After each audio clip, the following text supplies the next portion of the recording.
is set.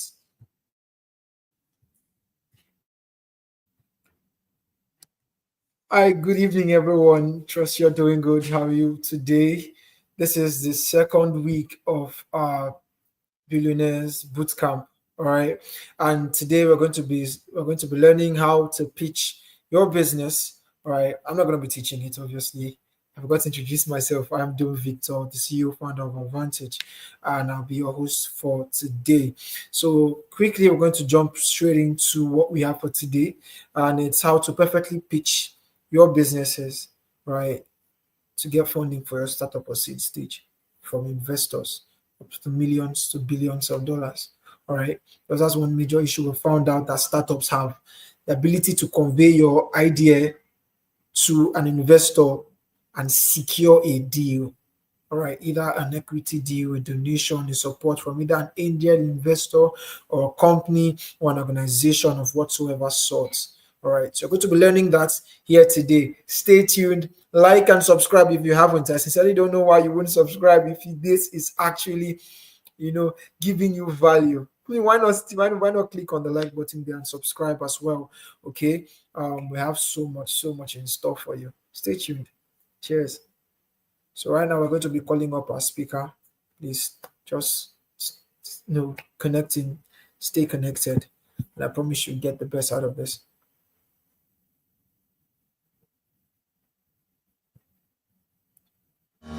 All right, so I'm here to talk to you about something boring and horrible that every single founder hates. How to pitch your company.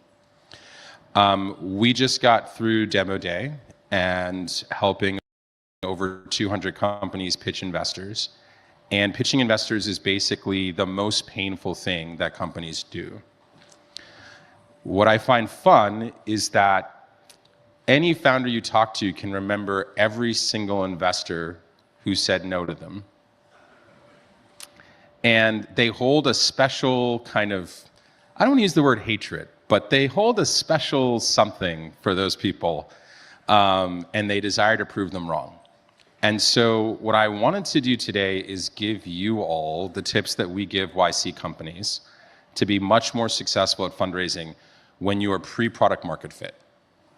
And that's really important. This is not for raising Series A's. I assume most of you here are pre-product market fit. And so what I hope to do is get you to unlearn some of the fundraising advice that you've learned so far, which is probably wrong. That's my goal. So number one, you stand out by being concise and easy to understand. I've done, I think it's over 2,000 YC interviews. And one of the things that founders don't understand is that if I don't know what your company does, I can't fund you. The number one barrier to not knowing what your company does is you. Not me, not the world that's oppressing you, not your users, not your advisors, it's literally you. A lot of people think that they need to bring a bunch of energy and pizzazz and sizzle and Shark Tankiness to a pitch. You don't. You actually stand out by being concise and easy to understand. And so a lot of what I'm going to do today is going to not sound fancy because it isn't. It just works. There's a talk over there that tells you about all the fancy things that don't work. So if you want that talk, you can, I'm just joking. All right. So these are the common elements of a pitch. These are the things that you need to be able to talk about. What do you do? What does your company do? Who's on your team? What's your traction? What do you know that everyone else doesn't or would disagree with you about your unique insights? What's your market size? And what are you asking for? This is a pitch. That's it. So let's start with what do you do? You need to be able to say what your company does in 2 sentences, and you need to be able to give a specific example. So let's use Airbnb. as an example, right? So Airbnb lets any home or apartment owner rent out their apartment online, sentence one. They collect the payment online and take a, let's call it 15% fee for every booking. That's sentence two. That's it. A lot of the magic comes in the example. And I'll give you a real world example. Imagine that you're a waiter who lives in Washington, D.C., and it's 2009, and the Obama inauguration is happening in town, and every hotel room is booked. You can make $2,000, $3,000, $4,000 by renting your apartment out. And that's the amount of money you need to pay your rent for the next 2 or 3 months. All you have to do is take some photos of your place and put a listing on Airbnb, and Airbnb will handle the payments, will get you a great guest, you give them a great experience, and you got your rent paid. What's interesting about that example is it's specific. You can imagine a waiter. You can imagine them being in DC. I don't know how old you all are, but you probably remember the Obama inauguration or the fact that Obama was president. You can imagine the hotel rooms being sold out. And you can imagine somebody being able to rent their place out for a lot of money and pay their rent for a lot of months. That is a great example. What I didn't do was I didn't give a vague example. So let's talk about where people go wrong. One, they pitch something or they explain what they do in a way a customer would understand, but an investor would not. For most of you, investors are not your users. You use jargon with your users. You assume a lot of common experience with your users. If your investor is not your user, they don't have that experience. You have to use simple language that they will understand, not complicated language that makes you sound smart. So one thing we tell YC companies is you need 2 different answers to what do you do. One that you give investors and another one you give customers, and they're different. The words on the front page of your website are for customers. If you're using that for investors, more often than not, you're doing it wrong.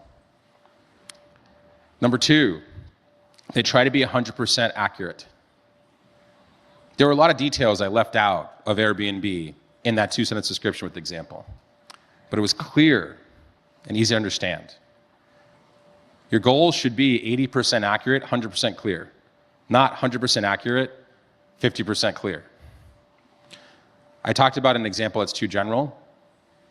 What I could have said about Airbnb is, for example, if you are in a place that has a big event and you need to pay your rent, you can rent your place out and then you can pay your rent. Same basic story, none of the little facts that make it stick in your memory and make you understand. Next up, in their example, they don't illustrate the problem and solution, right? I talked about that waiter. Inherent in that is that waiter doesn't make very much money and they need to pay their rent, and Airbnb helps them pay their rent. So instead of having a complicated problem solution slide, I just told you what the problem and the solution was right up front. And then last but not least, and this is one that I think a lot of founders screw up, you do not want to leave the first slide of your presentation without investors knowing what you do. So many founders have the first slide of their presentation with a nice logo on it, and they say like, blah, blah, blah, blah, and then they move on. And investors are sitting there saying, I have no fucking idea what this company does. And now I'm looking at graphs and charts and shit, and I have no idea what's going on. Don't do that. One thing you can actually do is just ask, hey, so now that I've explained what we do you understand? Or would another example be helpful? You can do that. It's really simple. Next, your team. People screw up the team slide all the time. The purpose of team is really just to talk about who's on your team, what do they do, what their impressive accomplishments and credentials are, and if possible, how they've personally experienced the problem. If we go back to Airbnb, they could literally talk about how they were starving startup founders who couldn't pay their rent, And the first time they did this, they set up a website for a design conference, hosted 3 guests so they could pay their rent. If you can weave how you've experienced the problem into the team slide, suddenly I think of you as an expert. Now, what do people screw up? No titles. I don't know what the roles are. I don't know who the CEO is. If I'm an early stage investor, I'm trusting the CEO with money. If I don't know who they are, who am I trusting? Number 2, who writes code? Number 3, telling long stories. The team slide is not the opportunity to tell your life story. Here's a hint. There is no opportunity in your pitch to tell your life story unless the investor asks explicitly for your life story, and you should double confirm they want to hear your life story. No life stories. And then, the one I always love, missing specific accomplishments. There's one company in this batch that literally worked on the Mars rover. The founder was worked at JPL and built software to make the Mars rover project actually happen. Didn't talk about it. I didn't even know when we accepted him. I'm in office hours with him a month, 2 months into the batch, and I'm like, what'd you do at JPL? And he's like, oh, have you heard of the Mars rover? I'm like, yeah, I'm not a fucking idiot. And he's like, yeah, I did it. And I'm like, can we talk about that, please? If you've done something cool, say it. Without the life story, just say that you did the software for the Mars rover. It'll be impressive. Next, traction. Everyone's got this traction concept a little mixed up. For traction, you need to do a clear explanation of what you've accomplished since you started working on your company. And only use a graph if the graph is up to the right. What people screw up with traction all the time is that you can have traction if you're pre-launch. You can have traction if you don't have a great graph. All traction is communicating is what you've done since you've started and why that's impressive. If you've built an iOS app and it's now in test flight, in the hands of 100 users in 1 month, that's impressive, even if they're not using it a ton, even if you're not launched publicly. On the flip side, if you're building an iOS app and it's been 2 years and it's in test flight with 100 users, that's not impressive. So taking too much time and not getting anything done is the opposite here. What investors are looking for is momentum. They're looking, do you get things done quickly? They're not necessarily looking for, do you have a ton of revenue or a ton of users? If they're investing in an early stage company, they know that you might not have those things and they'll still invest. If you communicate, you get things done quickly. And the only way you communicate you get things done quickly is if your traction slide includes how much time you've been spending, right? The biggest mistake YC founders make here is they say this list of things and they didn't tell me, did they do it in a month or 4 months or a year or 2 years? Without the time, I'm not impressed. Next, they put fake work. Advisors, surveys, fake work that's not really furthering their company. And then last, and here's a tricky one, you don't need a traction slide if you don't have any traction. Putting a bad traction slide is worse than having no traction slide at all. If this is week 2 of your startup, you probably don't have any fucking traction. Putting a bunch of fake stuff on that slide just makes you look like an idiot. Just don't include it. They're obviously funding the team. Just talk about the team. So fake is worthless. Next, unique insights. What are the non-obvious things you've learned about the problem, the customer, or the potential solution?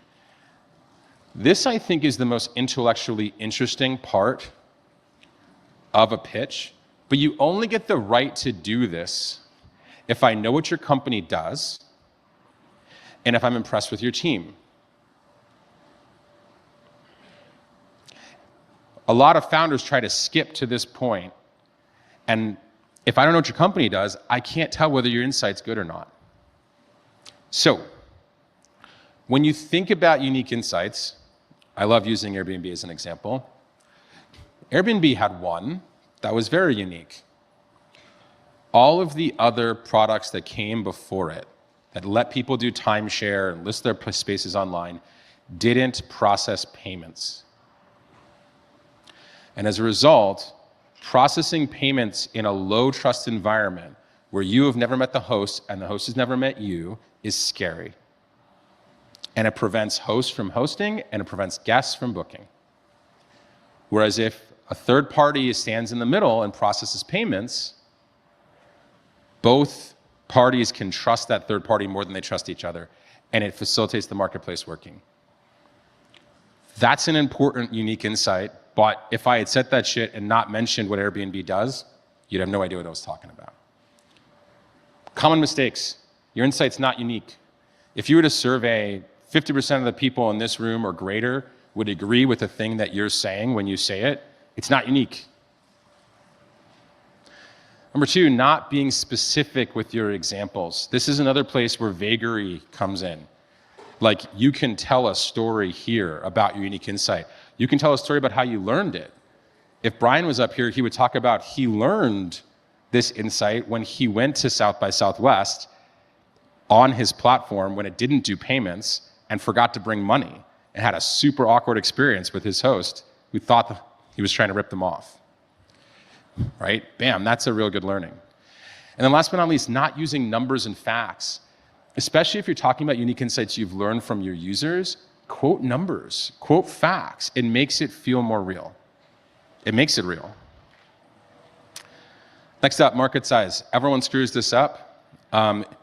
Everyone thinks that the number is what's important. How big the market is most important. The reality is how you calculate the number is what's important. As an investor, I don't know how many potential users you might be able to get. You have to educate me about that. You should do that research.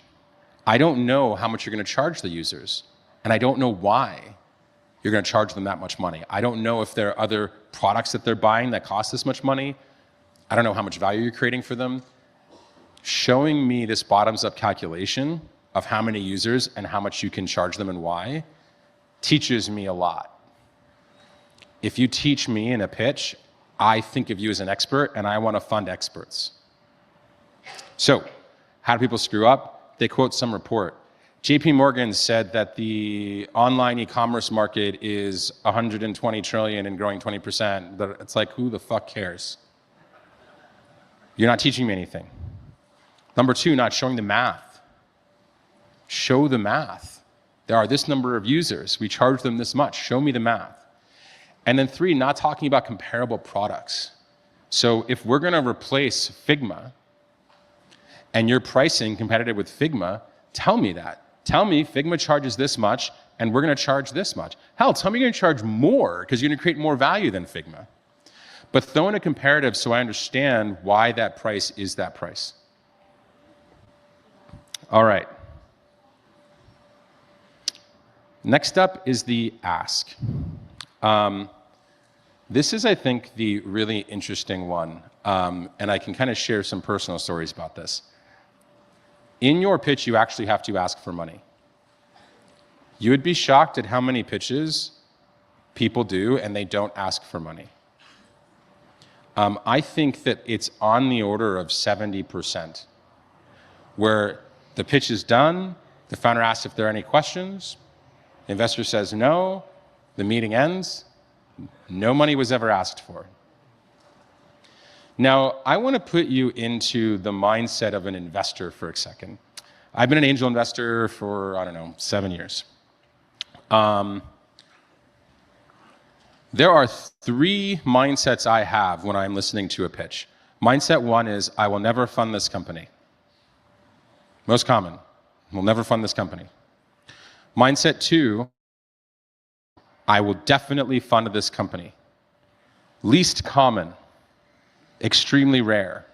Most angel investors are rich, like they don't really understand what you're doing, why your customer needs it.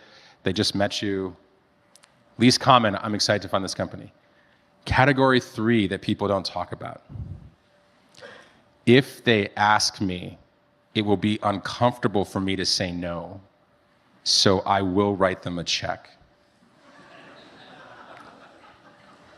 I'll tell you that in my experience, this is up to 10% of the time. I am hoping the founder doesn't ask me for money, because I largely suspect that instead of saying no, I'll say yes, because the pain of saying no is way worse than writing a $25,000 check. How fucked is that? And the only way you tap into that is you ask. You gotta ask. Put them on the fire.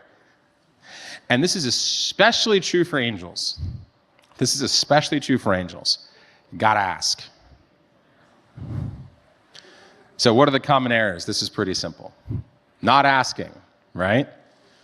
Not talking about social proof. Here are the people who've invested. Here's how much we raised. Talking about who you will hire on the ask slide. Nobody cares who you will hire. They care what you're going to do with the money, and more specifically, what revenue milestones you're going to hit, or what usage milestones you're going to hit with the money. Hiring is a means to an end. The end is revenue and usage of your product. So your ask slide needs to be, we're raising this much money, or we want to accomplish this milestone within the next 18 months, or 24 months, or whatever it is.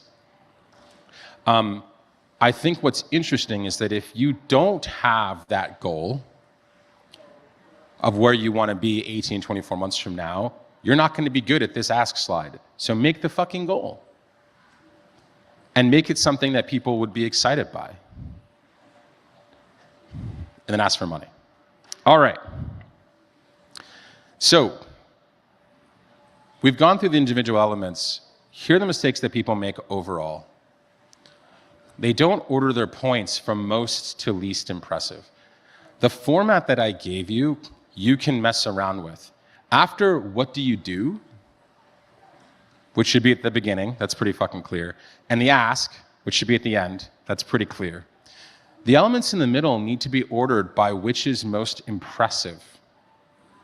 If you've got a ton of traction, great. Traction should come right after your team slide. I'm sorry, right after your what you do slide. You've got an amazing team, great. Team should come right after. I think what a lot of people screw up with these decks is they think there's some super standard format they can't leave. And they don't realize that like there is flexibility to make your most important points early. A lot of people think that an investor is going to sit down for a 30-minute meeting and give them 30 minutes of their time. It's not true. Especially on Zoom, it's very not true. You earn every 2 minutes of that meeting. If the last 2 minutes sucked, that investor's checking their email. So don't leave the good stuff till late. That's dumb. After I know what you do, put the best stuff you have right afterwards. Earn that next 2 minutes, earn that next 2 minutes, earn that next 2 minutes. Next is treating your pitch like you're delivering a book report in front of a class.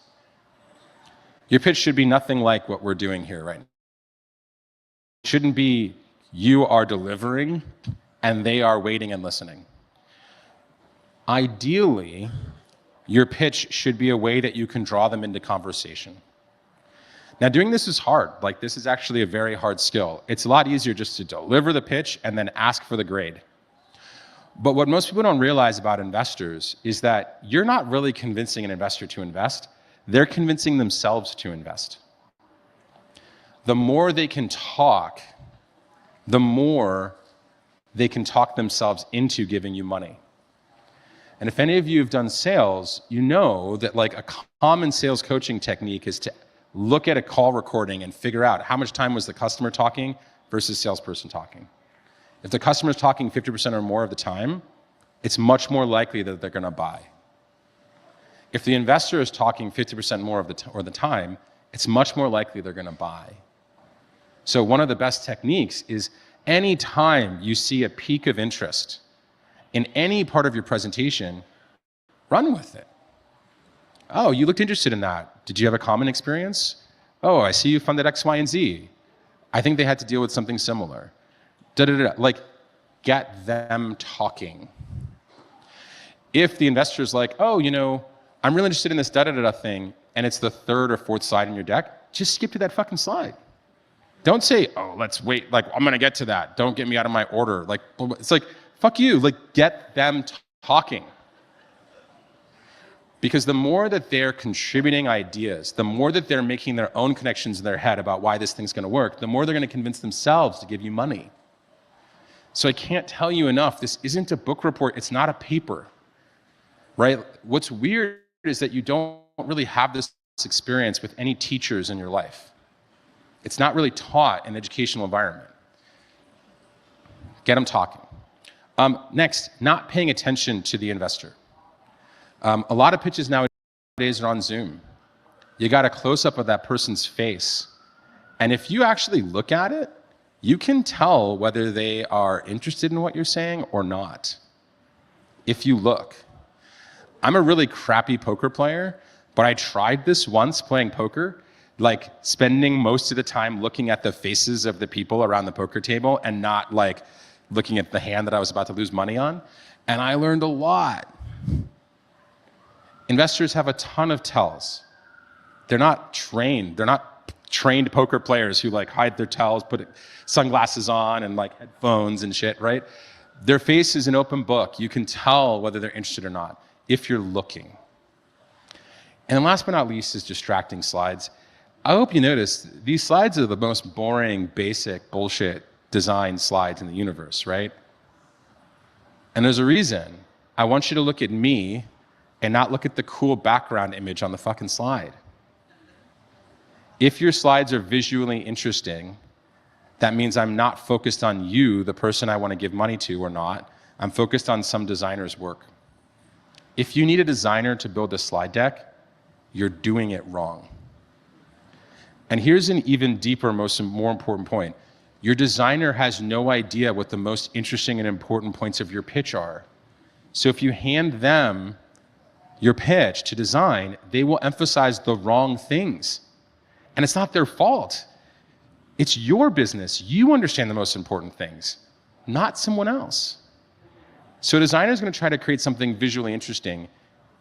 Counterintuitively, you want something visually boring. Visually boring. Remember, clear and concise, not sexy and sizzle. So no distracting slides. All right, so I'm gonna try to do this live. Let me see if I can pitch YC. It's gonna be tricky. All right, so what do? We're a startup accelerator. We fund early stage startups with $500,000 standard deal. And we've invested in some of the best technology startups in the last 18 years, including Stripe, Airbnb, Dropbox, Coinbase, Instacart, DoorDash, etc. That's 2 sentences. Example. When I did YC, I started a company called Twitch. It was called Justin TV at the time. We were 23 and 22 years old. We filled out an application online. We got an interview, and after a 10-minute interview, we were funded. We participated in a 3-month program with other founders where we were encouraged to build and launch our product quickly. At the end of that process, we raised money at Demo Day. And within 3 months, we had money, we had a new friend group that encouraged us, and we had reached a new top speed of productivity. And those are the things that YC provides. That's the example. Really simple. Traction. What's a good traction stat for YC? YC has funded somewhere around 75 companies that generate over $100 million in revenue. That's pretty good. Traction slide. Team. Right now, as group partners of YC, are people who have started, funded, hired, fired, and done everything that you are going to do as a startup founder, and they've also participated in YC. So not only the best to give you advice about your startup, they're the best to give you advice on how to get the most out of YC. Most investors have never been in your shoes. Every YC partner has been. Unique insights. There are 3 unique insights for YC. They're really basic. 1, Filling out an application and not needing a warm introduction gives us access to better deal flow than any other investor in the world. 2, funding people in a batch means that batch supports one another and helps one another and gives each other advantages that the competition don't have. And 3, running a demo day means that you're running a fundraising auction, and everyone knows you're trying to get the highest price for any product, good, or service. You want to run an auction. So YC companies tend to raise at a higher valuation and dilute less than people don't do YC. Those are 3 unique insights. Market size, since YC started, there are about 40 plus tech IPOs VC backed per year that generate about $10 billion in returns per year. And ask, apply. That's the YC pitch. Not much sizzle. Clear, concise. That's the game.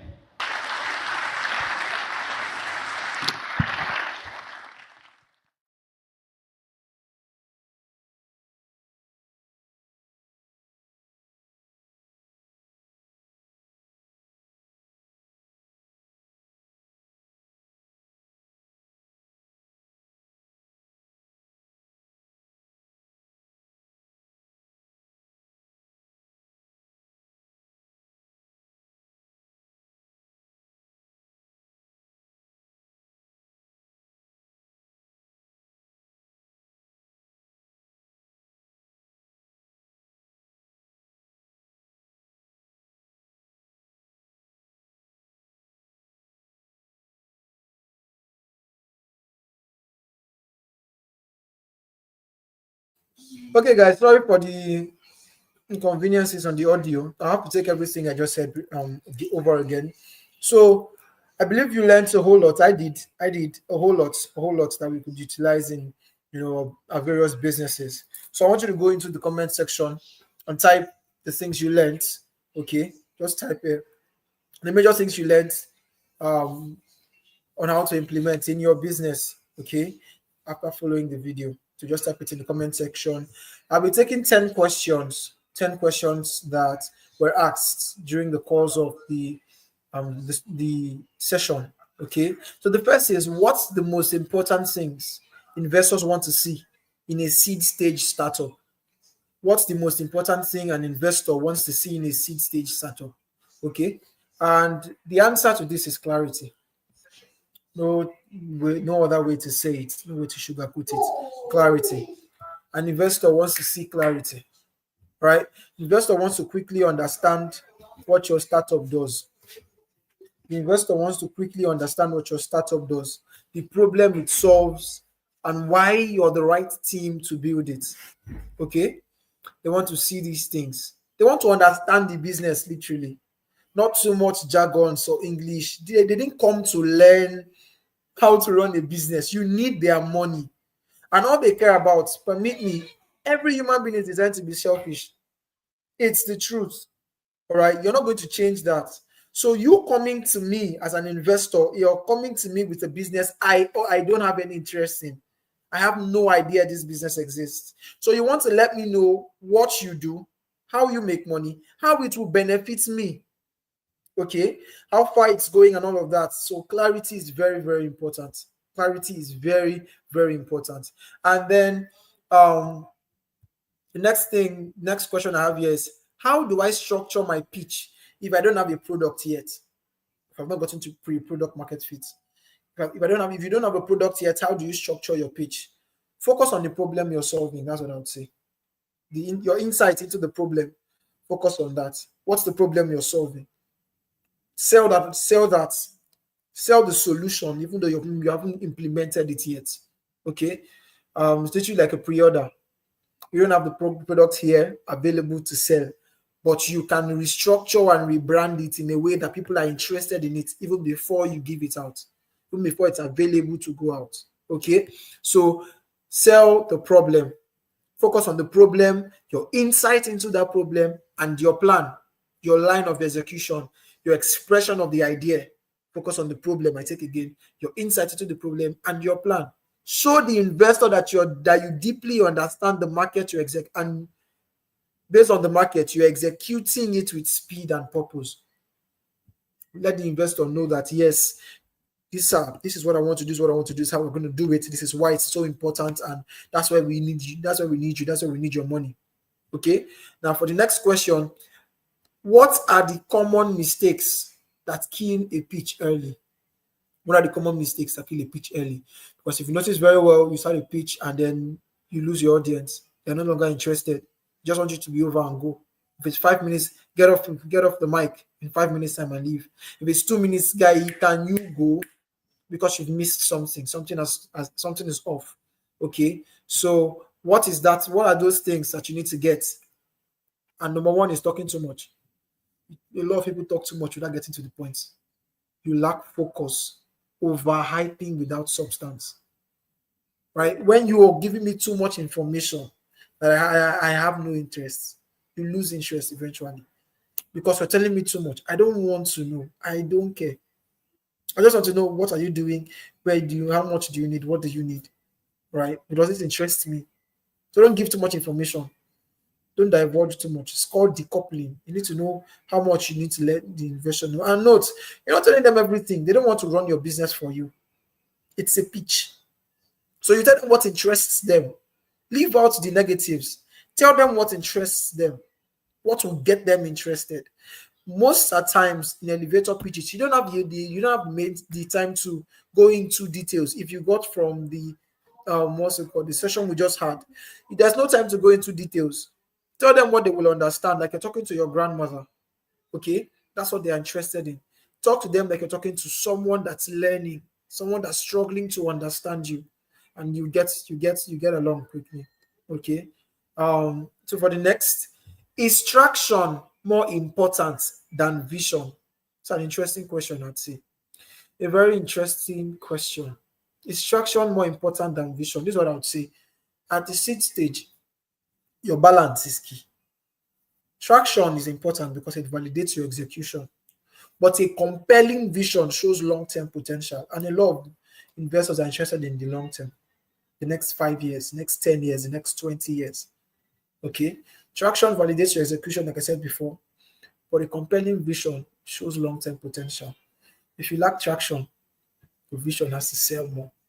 Your vision has to be much more deep. It's an extra clear and credible path to follow. Okay, so that answers your question. How should I handle investor rejection? How should I handle investor rejection? Don't take it personal.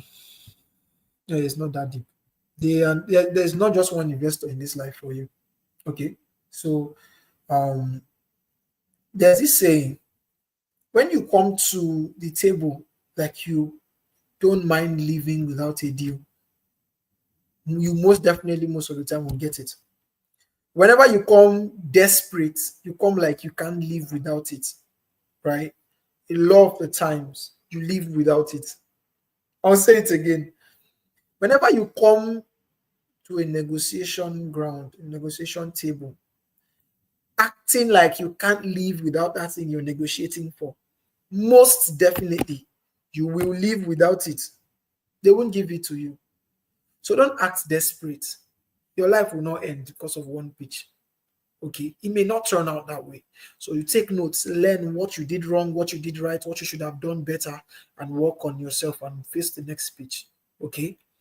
The aim point is that your business gets started and grow. Every no gets you closer to your yes. All right. So the next question: what makes my company, although they refer this question to Y Combinator, what makes them so effective at choosing winning startups? What makes YC so effective at choosing winning startups? Well, I'm not a member of the company, but one thing I want you to understand is that companies like this, they look for teams that are fast, focused, and obsessed with solving a real problem. People that are fast, companies that are fast at execution. They are focused and they're obsessed with solving a real problem. You know, they care more about your grit and clarity than all this your fancy presentations and all. Okay, so I hope that answers your question. The next one, should I raise money or bootstrap my startup? Should I raise money or bootstrap my startup? I'll tell you, it depends. If your startup can grow on revenue and customer feedback alone, bootstrapping works. Get money you can get from your savings and however you want to get the money and bootstrap. Okay. But if you need speed and scale, you have to raise funds. You have to raise funds. Raising funds from smart investors will help you, accelerate. To help accelerate your vision, to help accelerate your execution, get you faster, farther. Gets you farther, faster. Pardon me. So I hope that answers your question. The next one, how long should a good investor pitch be? How long should a good investor pitch be? 3 minutes. Whatever you're saying should not exceed 3 minutes. You start boring people. In our time, attention span is even shorter. So if in the first two sentences you can't catch the audience attention, you can't explain what your business does, they're no longer interested. Your first conversation, your first 2 to 3 sentences should paint the full picture of what they're here for. Hello, this is my company, and we do this for these clients. And then this is the offer we have. This is what we need from you. This is how far we have been going. You just build on what you've started saying. If they don't know what they are sitting down to listen to, they will lose interest. So you shouldn't bore them too much. 3 minutes. If they want to know more, let them ask. They want to know more, let them ask. All right. That's pretty much it. So one more question. What's one underrated skill every founder needs when fundraising? What's one underrated skill every founder needs when fundraising? You ask for one, I'll give you two. Sorry. You ask for one, I'll give you two. The first is listening. You need to be able to listen. Listen. If you're not listening, you can't understand what your audience is looking for. You can't understand what they're asking for. You can't understand these things. So listen. And then the second is ask questions. Don't be quick to jump. If this person said this and you don't quite understand, ask him. What are you implying? What are you referring to? Ask questions. Ask questions before the pitch. Ask questions during the pitch. Ask questions after the pitch. So you listen and ask questions. The observation is key in situations like this. Don't be too quick to answer. You sell yourself short.